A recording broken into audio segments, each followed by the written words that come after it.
अफगानिस्तान से भारत पहुंची महिला सिख सांसद अनारकली कौर ने वहां की पूरी आपबीती सुनाई। न्यूज 18 से खास बातचीत में अनारकली ने बताया कि सभी के दिलों में खौफ है और भारत में उन्हें ऐसा नहीं लग रहा है कि वो देश से दूर हैं। और शैलेंद्र वांगू इस वक्त हमारे साथ मौजूद है और उनके साथ अफगान की ही सांसद अनारकली भी मौजूद है। सीधा उनका रुख कर लेते हैं और उन्हीं की जुबानी जानिए शैलेंद्र, किस तरीके से तालिबान वहां पर क्रूरता कर रहा था। हाँ बिल्कुल, आपको बता दें कि अब से एक दिन पहले यानी कल ही एक फ्लाइट काबुल से दिल्ली पहुंची थी और उसमें अफगानिस्तान की इकलौती महिला सांसद अनारकली भी आई हैं। हमारे साथ अनारकली जी हैं। किन हालातों में आपको अफगानिस्तान अपना देश छोड़ना पड़ा? क्या ऐसे हालात वहां पे बने? आपको कब पता चला कि अब ये सही समय है कि वहां से निकल जाना चाहिए? मैं कभी भी नहीं सोचती थी कि हालात ऐसी ही होगा, अफगानिस्तान से निकलूंगी। तब भी कहती थी कि अफ़गानिस्तान को कभी नहीं छोड़ती हूँ। अफ़गानिस्तान हमारे देश है, हर लोग के दुनिया के हर जगह में है। उन देश का प्यार एक अलग सी प्यार है। कभी भी नहीं सोचती थी कि लास्ट मंथ शायद मैं नहीं सोचती थी कि नेक्स्ट मंथ हम कहाँ पे होगा, कैसी हालात होगा और हम देश की दूरी से आंसू बहाएंगे, लेकिन हम वही हालात आज देख रहे हैं। कभी भी ऐसी ही उम्मीद मेरे पास नहीं है। कभी भी ऐसी सोचती हूँ शायद मैं डिप्रेस हूँ, हालात ठीक नहीं थे। ये सोचती हूँ कि ऐसी ही वक्त आ जाए कि हम वापसी अपने देश पे जाए, वहाँ पे वही घर होगा, वही बार होगा, वही खाना होगा। कभी भी आया या हम जिंदा होंगे, हमारी ज़िंदगी में ऐसी है हालात फिर आएंगे या नहीं है, ये तो कभी भी हम नहीं कह सकते कि आने वाले क्या होगा। लेकिन हालात ऐसी ही होगा कि ऐसी हुआ कि हम अफ़गानिस्तान को छोड़कर, अपने घर को छोड़कर, एक ही कपड़े में जो अपनी जान, एक ही कपड़े में हम अफ़गानिस्तान को छोड़कर यहाँ पे आ गए। ठीक है कि यहाँ पे हम सेफ है, लेकिन हमारे सोच दिमाग सब वो लोगों के साथ है कि वो सोचते हैं कि सेफ नहीं है या शायद सेफ नहीं है या खौफ है उनके साथ। ये सोचते हैं कि कोई रास्ता हो, कितने दिन एक ऐसी ही चांस मिलेगी कि वो अफ़गानिस्तान को छोड़कर बाहर आ जाए। अभी अफ़गानिस्तान में सब लोग ऐसे ही लोग हैं कि मैंने ऐसे ही लोग एयरपोर्ट के आसपास देखा। एयरपोर्ट में बहुत रश है, बहुत बुरा हाल है। ऐसे ही लोग को देखा शायद उन्हीं पढ़ना लिखना नहीं आते हैं, लेकिन ये समझते हैं कि शायद या उनकी फ्यूचर यहाँ पे ठीक नहीं है, उनके बच्चों की फ्यूचर शायद ठीक ना हो। बच्चों के लिए घर छोड़कर ये रास्ता ढूंढते हैं कि कैसी रास्ता से, उन्हीं के साथ कोई डॉक्यूमेंट नहीं है। ऐसे ही लोग हैं कि डॉक्यूमेंट के साथ निकलते हैं और डॉक्यूमेंट है उन्हीं के पास।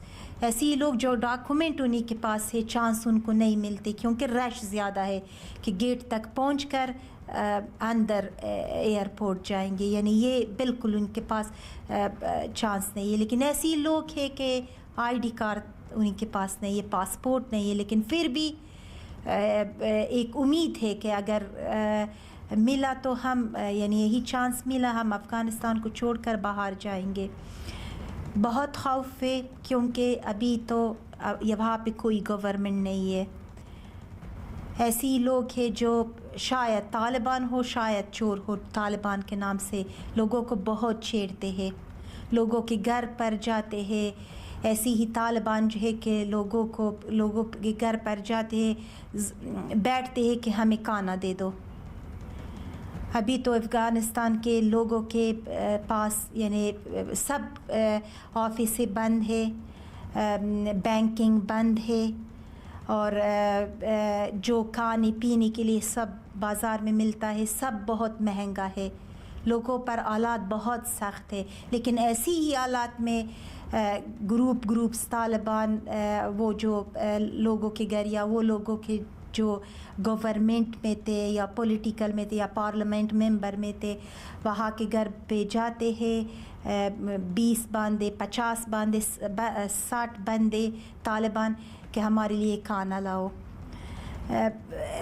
ये सब ऐसी ही खौफ है कि जब एक हालात चेंज होते हैं, गवर्नमेंट चेंज होते, गवर्नमेंट चेंज होते, अगर वो गवर्नमेंट के हर आइडिया है लेकिन गवर्नमेंट अगर चेंज होगा तो शायद लोग अपने हालात को देखकर ये डिसाइड करें कि कंट्री में रहेंगे या जाएंगे। लेकिन अभी हालात ऐसी है कि वहाँ पे कोई गवर्नमेंट नहीं है और अभी तक 8 दिन हुआ कि तालिबान पूरे अफ़गानिस्तान पे कब्ज़ा है, तालिबान के कब्ज़ा है। सिर्फ एक पंशेर प्रोविंस है कि वो तालिबान के पास नहीं है। इसी बीच जो बयान तालिबान की तरफ से आ रहे थे, उन्होंने ये कहा था, यहाँ तक कि उन्होंने एक वीडियो भी जारी किया था कि सिख कम्युनिटी, जो माइनॉरिटी कम्युनिटी वहाँ पर है, वो सुरक्षित है, उनको परेशान नहीं किया जाएगा।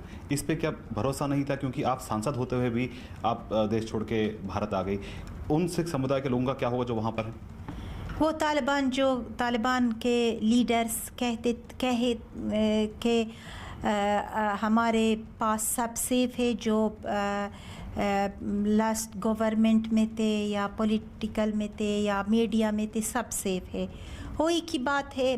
दूसरा बात ये है कि ये तो फ्यूचर में पता लगेगा कि तालिबान उन्हीं के साथ क्या करते हैं, क्या नहीं करते हैं।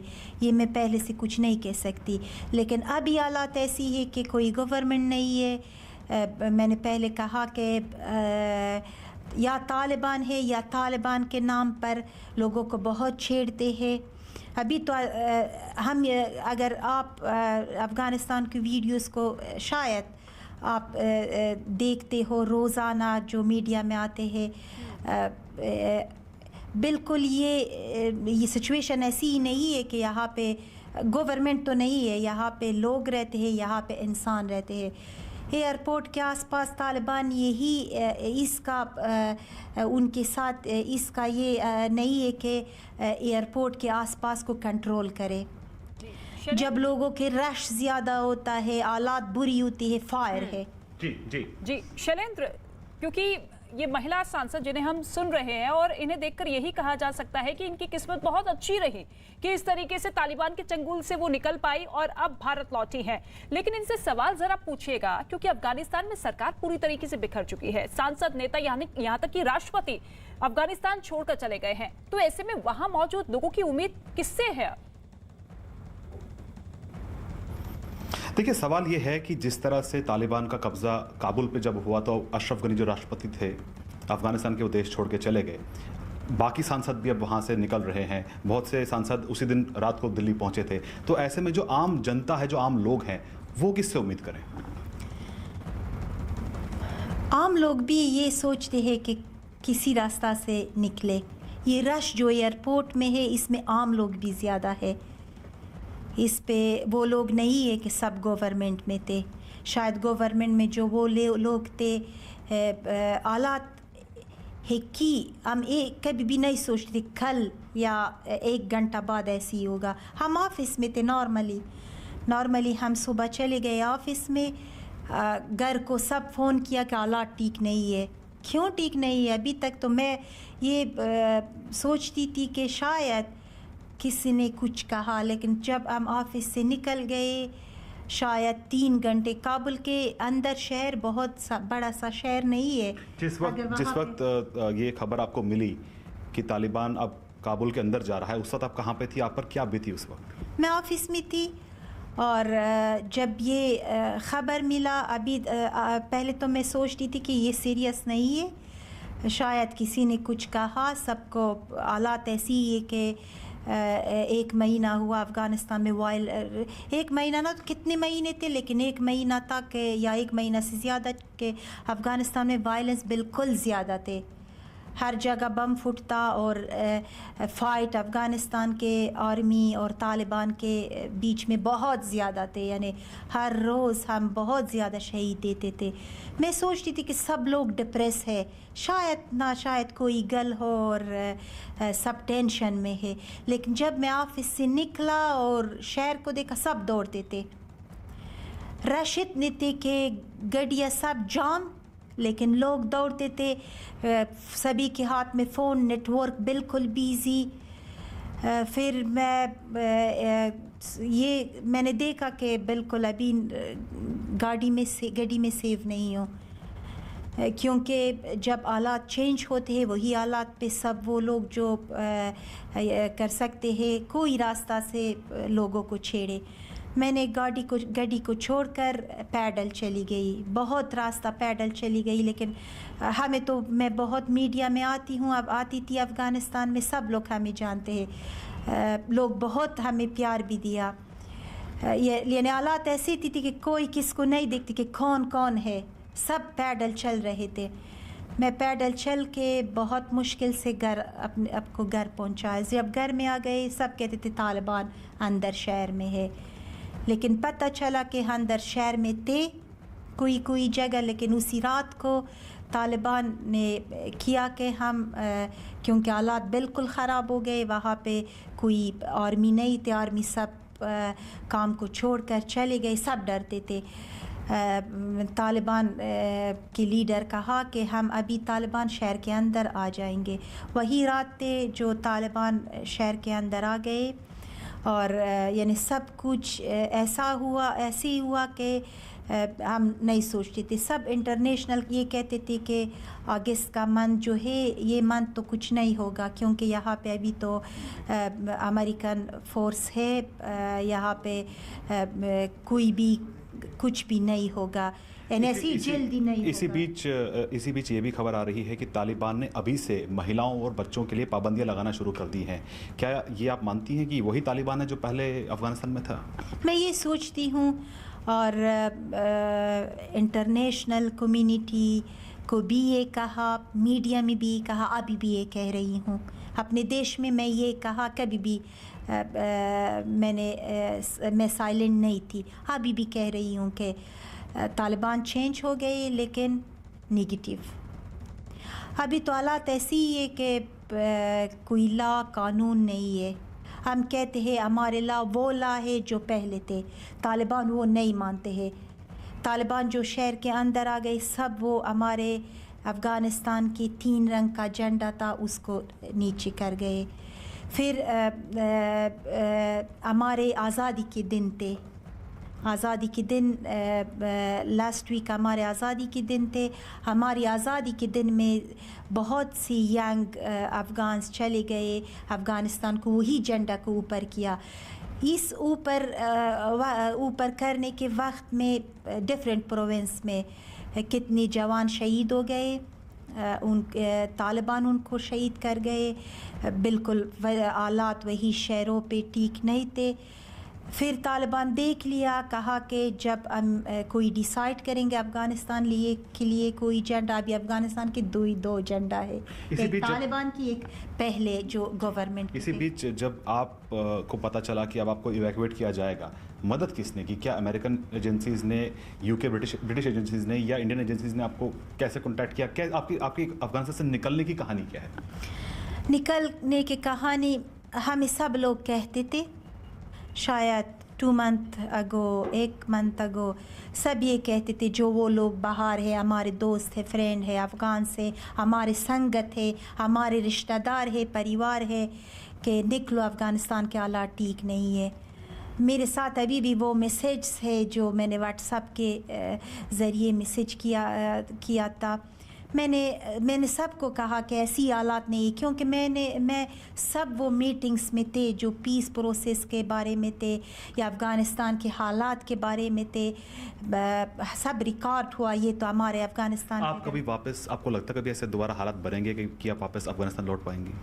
ये नहीं सोचते थे, लेकिन फिर ऐसी हुआ कि हम अफ़गानिस्तान को छोड़ के, मैं इंडिया गवर्नमेंट को, prime minister Modi ji, ministry of external affairs, Indian air force के हमें बहुत सेफ फ़्लाइट मिला, और पुनीत सिंह चंदोक वो हमारे साथ कांटेक्ट में थे और हमेशा कांटेक्ट किया कि हम सेफ अफ़गानिस्तान से बाहर आए।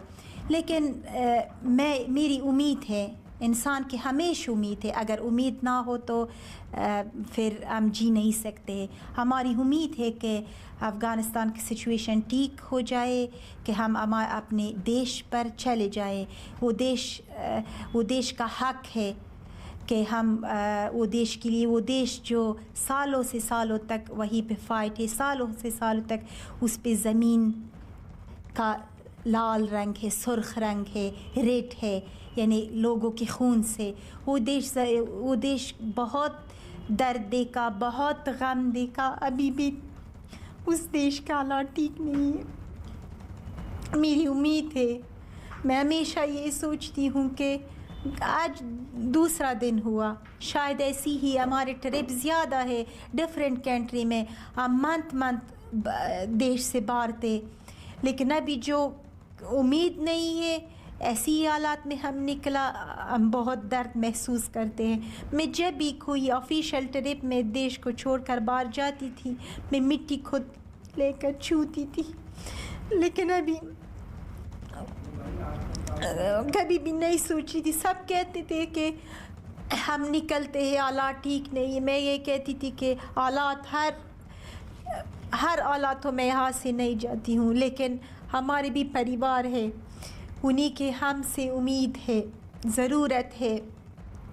अगर हमारे परिवार को कुछ होते थे तो मैं कभी भी ख़ुद को माफ़ नहीं करती थी, लेकिन तब मैंने ये सोचा अगर इस बुरी हालात में कभी ना गवर्नमेंट है ना कोई सिचुएशन ठीक है, हमारे जान जाए, लेकिन अफ़गानिस्तान के फ्यूचर के लिए ज़रूरत है वो लोग जो देश से बहुत प्यार करते हैं, देश के लिए कुछ कर सकते हैं, अपने जान को बायद बचाए। इसीलिए हमने डिसाइड किया, यानी हालात ऐसी थे, हम 8 दिन अपने घर में नहीं थे, हमारे एक पर्स हमारे साथ डिफरेंट जगहों में रहते थे। लेकिन ये कि तालिबान जब पहले दिन अब काबुल में आया, हमारे लिए कैसी ही जो हमारे घर के पीछे आया वही का भी दास्तान है, लेकिन अभी मैं वो नहीं बताती। आने वाला मैं सब मीडिया के साथ शेयर करूँगी, लेकिन अभी वो होगा। हमसे बात करने के लिए बहुत बहुत शुक्रिया। और हिंदुस्तान चाहता है कि जितने भी सुरक्षित जो भारतीय वहाँ पे हैं या अफगान नागरिक हैं वो सब लोग भारत आएँ और यहाँ पर सुरक्षित रहें। तो ये थी अनारकली, जो कि इकलौती अफगानिस्तान सिख सांसद रह चुकी हैं। कैमरा पर्सन बीनू के साथ शैलेंद्र वांगू, न्यूज़ 18 नेटवर्क, नई दिल्ली। तो आपने सुना अफगान सांसद अनारकली कौल को, जिनका साफ तौर पे कहना है कि हालात बहुत बुरे और कभी नहीं सोचा था कि अफगानिस्तान यानी कि अपने देश को इस तरीके से छोड़ना होगा, लेकिन उम्मीद अभी भी है कि हालात ठीक हो। इसके साथ ही एक बड़ी खबर सामने आ रही है। बड़ी खबर है काबुल से, जहां एयरपोर्ट के पास फायरिंग हुई है। खबर यह है कि वहां 4 लोगों की मौत हो चुकी है। हमलावरों के बारे में कोई जानकारी हाथ नहीं लग पाई है, लेकिन बताया जा रहा है कि इस फायरिंग में एक अफगान अधिकारी की मौत हो चुकी है। फायरिंग के बाद से वहां अफरा तफरी का माहौल बना हुआ है। इस बीच तालिबान ने अमेरिका पर इस अव्यवस्था का आरोप लगाया है। तो काबुल एयरपोर्ट पर यह फायरिंग हुई है। इस वक्त की बड़ी खबर आपको बता रहे हैं, संदिग्ध आतंकवादियों ने फायरिंग की है, जिसमें 4 लोगों के मौत की खबर सामने आई है। न्यूज़ 18 के संदीप बोल की यह खबर है, 4 लोगों की मारे जाने की खबर है काबुल एयरपोर्ट पर, जहां हजारों की तादाद में लोग पहुंचे हुए हैं, इस उम्मीद के साथ कि उन्हें भी एयरलिफ्ट किया जाएगा अफगानिस्तान से, ताकि वो दूसरे देश में शरण ले सके, क्योंकि तालिबान इस वक्त पूरे देश में अपना कब्जा जमा चुका है। सरकार गठन को लेकर तैयारियां चल रही हैं। नीरज इस वक्त हमारे साथ मौजूद है। नीरज, क्या कुछ अपडेट इस खबर पर?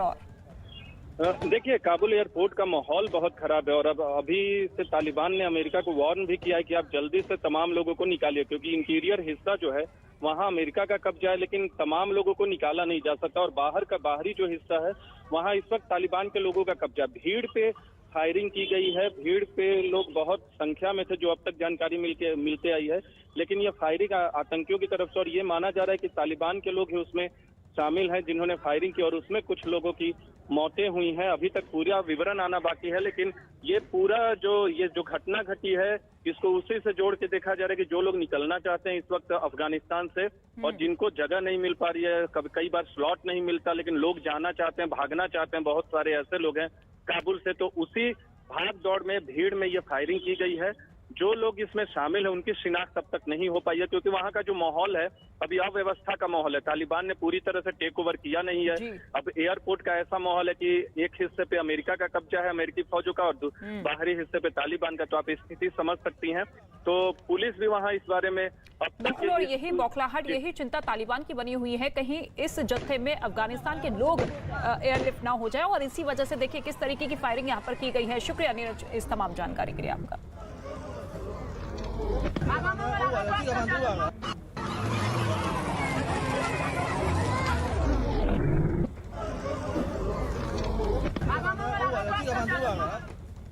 खबरों में आगे बढ़ते हैं। पाकिस्तान के कब्जे वाले कश्मीर से एक बड़ी खबर सामने आ रही है। न्यूज 18 के आदित्य राज कौल की रिपोर्ट है कि अफगानिस्तान पर तालिबान के कब्जे के बाद काबुल से जैश ए मोहम्मद के कई आतंकवादी पाकिस्तान के कब्जे वाले कश्मीर पहुंच चुके हैं। जानकारी के मुताबिक ये वही आतंकी है जो कुछ दिन पहले तक काबुल की जेल में बंद थे, लेकिन काबुल पर तालिबान के कब्जे के बाद सभी आतंकियों को छोड़ दिया गया, जिसके बाद जैश के ये आतंकी पाकिस्तान की खुफिया एजेंसी ISI की मदद से POK पहुंच गए हैं। वहां से जो तस्वीरें सामने आ रही है उनमें एक तस्वीर में आतंकियों के पहुंचने पर उनका स्वागत किया जा रहा है। आतंकियों की वापसी के जश्न में ताबड़तोड़ फायरिंग भी की गई है। ये तस्वीरें आतंक के नापाक गठजोड़ का पर्दाफाश करती है। इस गठजोड़ में जैश के आतंकियों के साथ पाकिस्तान की खुफिया एजेंसी ISI और तालिबान भी शामिल है, और आतंक का ये गठजोड़ भारत के लिए एक नया खतरा है। ये दो तस्वीरें आप देखिए किस तरीके से स्वागत इन आतंकियों का किया जा रहा है फायरिंग के जरिए। ये वो आतंकी है जो कि काबुल की जेल में बंद थे, लेकिन तालिबान ने इन्हें रिहा किया, और ऐसे में सीधे जब ये POK पहुंचे, जब इनकी वापसी हुई, तो इसी फायरिंग के साथ इनका स्वागत किया गया, और साथ ही उन आतंकवादियों का काफिला भी आप देख सकते हैं जो कि POK की सड़कों पर नजर आया। और तालिबान ने अमेरिका को चेतावनी देते हुए साफ कर दिया है कि वो 31 अगस्त तक अपने सैनिकों को अफगानिस्तान से निकाल ले। तालिबान के प्रवक्ता सुहेल शाहीन ने जो बाइडेन सरकार को याद दिलाया है कि 31 अगस्त तक अफगानिस्तान से सैनिकों को निकालने की समय सीमा तय हुई थी, और अगर इसके बाद भी वहां अमेरिकी सैनिक जमा रहे तो ये माना जाएगा कि वो वहां अपने कब्जे को बढ़ाना चाहते हैं, और ये विश्वास तोड़ने वाला होगा। तालिबान की तरफ से अमेरिका को चेतावनी जारी करते हुए कहा गया है कि 31 अगस्त अमेरिकी सैनिकों को अफगानिस्तान से निकालने की आखिरी तारीख होगी, और इसके बाद भी अगर सैनिकों को वहां से नहीं निकाला गया तो इसके गंभीर परिणाम हो सकते हैं। President Biden announced this agreement that until 31st of August they would withdraw all their military forces. So if they extend it, that means they are extending occupation, while there is no need. If they are intent on continuing the occupation, so it will provoke a reaction. Afghanistan के मुद्दे से जुड़ी एक और बड़ी खबर सामने आ रही है। न्यूज 18 के यतेंद्र शर्मा की यह खबर है कि केंद्र सरकार ने 26 अगस्त को सुबह 11 बजे इस मुद्दे पर सभी पार्टियों की बैठक बुलाई है। इस वक्त की बड़ी खबर, 11 बजे ये बैठक होनी है। 26 अगस्त को बैठक बुलाई गई है, सभी दलों के नेता इस बैठक में शामिल होंगे। इस वक्त की बड़ी खबर, सभी पार्टियों की बैठक बुलाई गई है 26 तारीख को, और सुबह 11 बजे इस बैठक की शुरुआत होगी।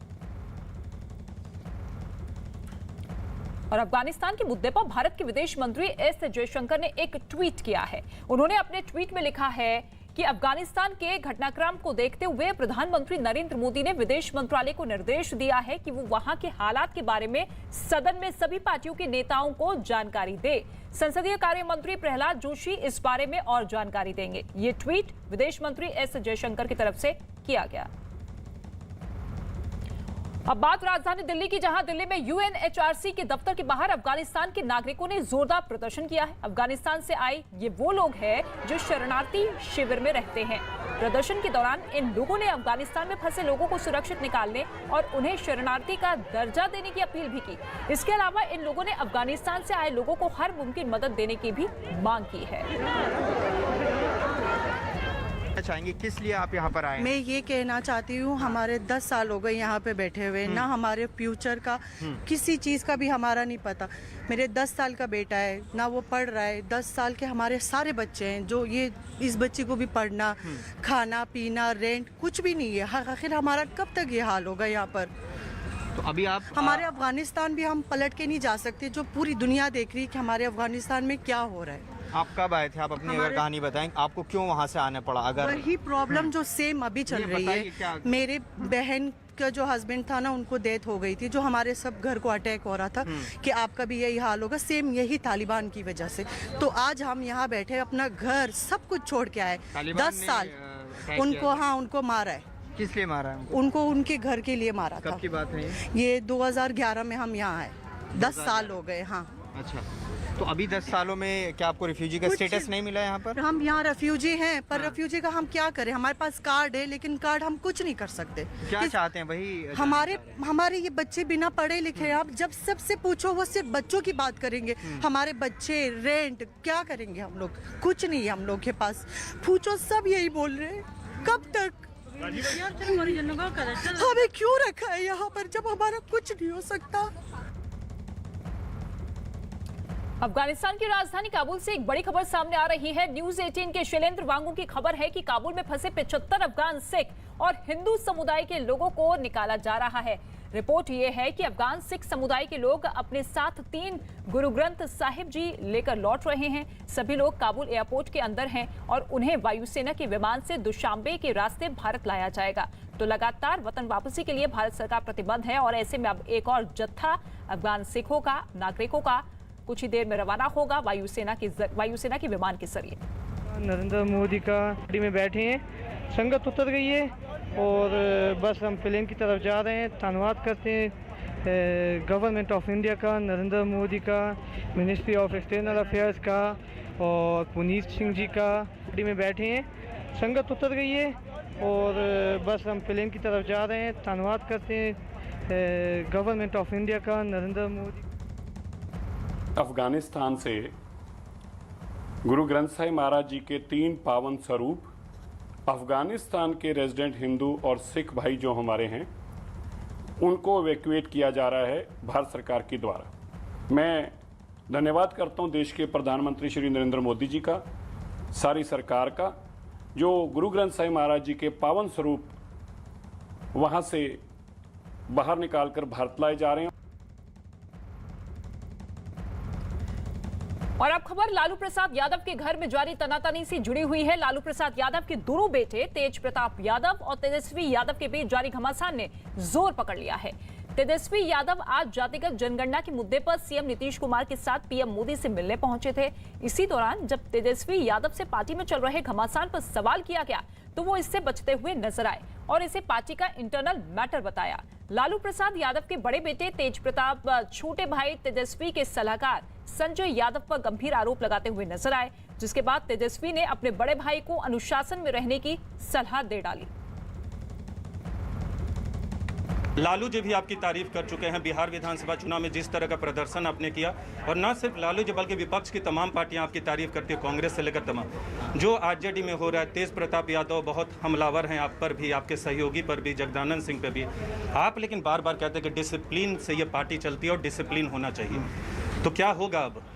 ये पार्टी का सवाल है और पार्टी के लोग इस मामले को देखेंगे। अभी देश का सवाल है, तो देश के सवाल में जो नेशनल इंटरेस्ट जो मुद्दे हैं हम उस पर जवाब देना चाहेंगे जी।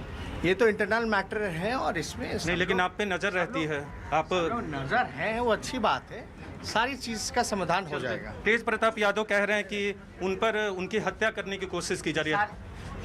उस पे हो गया, हमने बात जी। आप क्या कहेंगे, पार्टी में डिसिप्लिन बना रहना चाहिए, आप ये तो बता दीजिए। कोई भी इंस्टीट्यूशन, किसी भी दल में कम से कम अनुशासन ये सब तो होना ही चाहिए, लेकिन ये पार्टी के लोग देखेंगे ना कि भाई क्या है नहीं है, वो सब देख। जगदानंद सिंह का सम्मान रहेगा पार्टी में, जगदानंद सिंह हो गया, बात हो गया जी। जगदानंद सिंह का सम्मान, सब लोग सम्मानित हैं।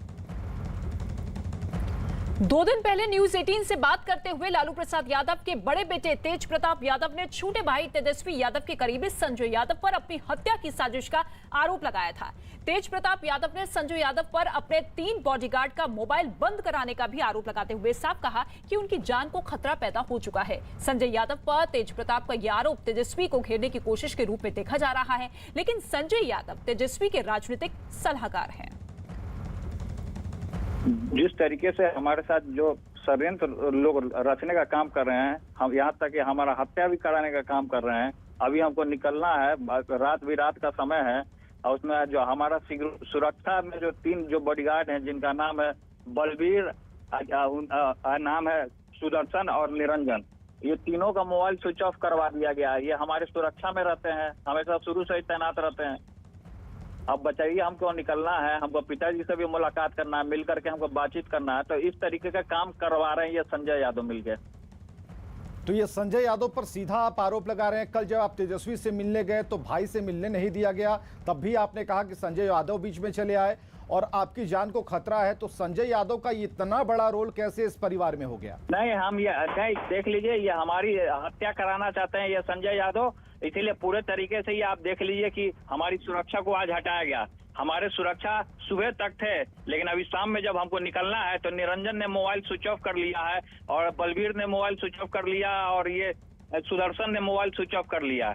आखिर ये हत्या करवाना चाहते हैं, हमारी सुरक्षा को क्यों हटाएगा, क्यों मोबाइल स्विच ऑफ करवाया गया? ये हम आईजी सुरक्षा से और बिहार सरकार से मांग करते हैं कि इन तीनों को सस्पेंड किया जाए।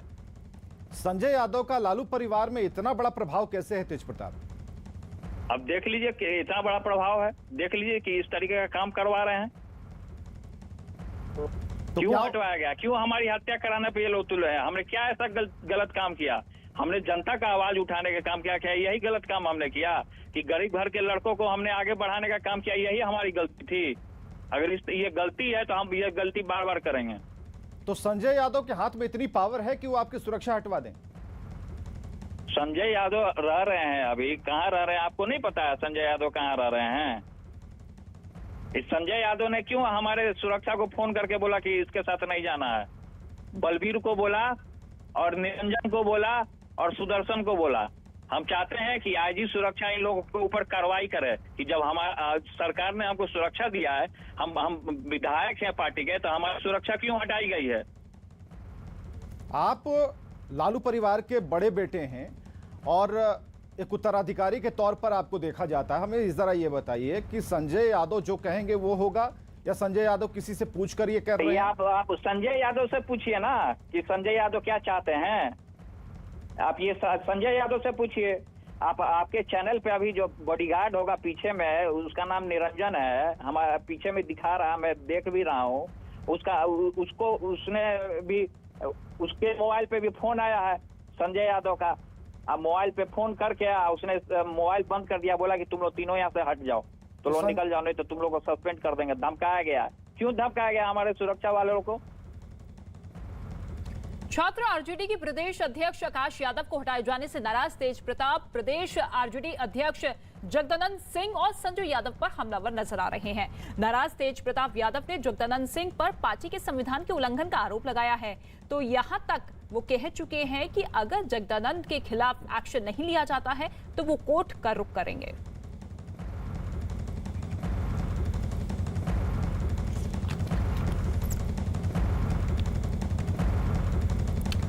और उत्तराखंड के टनकपुर से एक रोंगटे खड़े कर देने वाला वीडियो सामने आया है। वहां भारी बारिश की वजह से जमीन खिसक गई, जिसके बाद पहाड़ का एक बड़ा हिस्सा गिरता हुआ नजर आया। पहाड़ से बड़े बड़े पत्थरों के साथ पेड़ पौधे सब मलबे के साथ नीचे गिरते हुए नजर आए। तस्वीरें आपकी टेलीविजन स्क्रीन पर आप देखिए कैसे ये पत्थर जो पहाड़ों के थे वो इसी तरीके से गिरते हुए नजर आए।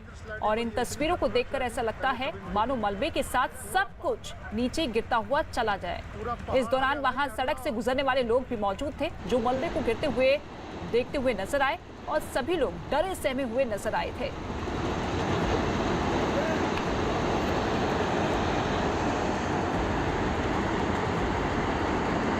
उत्तराखंड के टनकपुर की ये एक्सक्लूसिव तस्वीरें न्यूज़ 18 इंडिया पर आप देख रहे हैं। ये दो तस्वीरें आप देखिए, तिनके की तरह किस तरीके से पूरा का पूरा पहाड़ टूट गया। ये बड़ा हिस्सा पहाड़ का था जो कि भरभराकर इसी तरीके से टूटता हुआ नजर आया। लोगों में दहशत थी। हालांकि गनीमत ये रही कि किसी की जान को नुकसान नहीं पहुंचा। हालांकि बहुत से ऐसे लोग थे जो कि इसी रास्ते से गुजर रहे थे, लेकिन अच्छी बात ये रही कि जब ये पहाड़ पूरी तरीके से टूटा तो उस वक्त वहां से कोई गाड़ी गुजर नहीं रही थी। पहले ही ये तमाम गाड़ियां नजर आई। प्रियंका इस वक्त हमारे साथ मौजूद है इसी खबर पर।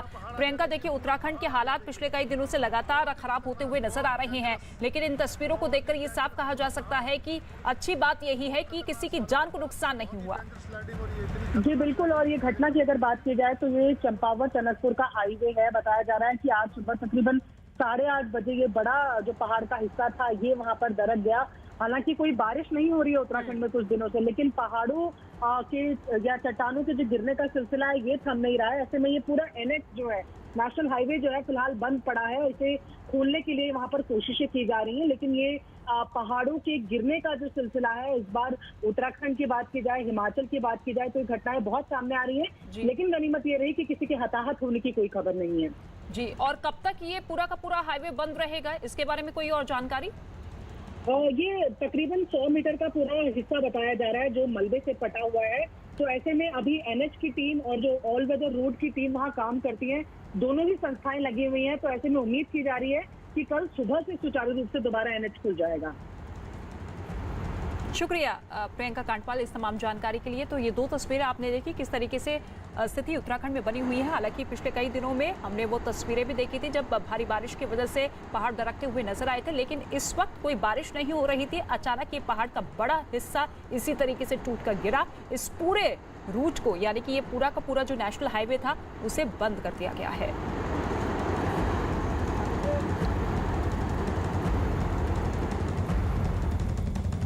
खबरों में आगे बढ़ते हैं। न्यूज 18 और हार्पिक की पहल मिशन पानी सीजन 2 में मिलिए दिल्ली के ज्योति शर्मा से, जिनका राष्ट्रीय राजधानी की जल सुरक्षा में बड़ा योगदान है। उनके नेतृत्व वाली नॉन प्रॉफिट संस्था फोर्स ने जल सुरक्षा के प्रति सैकड़ों समुदायों और जल संरक्षण से जुड़े लोगों, बिजनेस लीडर्स और स्थानीय नेताओं को एकजुट किया है।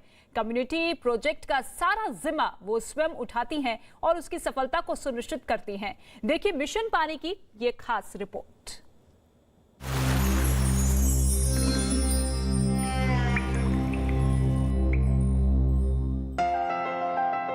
I'm Jyoti Sharma. I am the founder president of a non-profit called Force, which works for water security and sanitation. The idea of water security is actually very simple.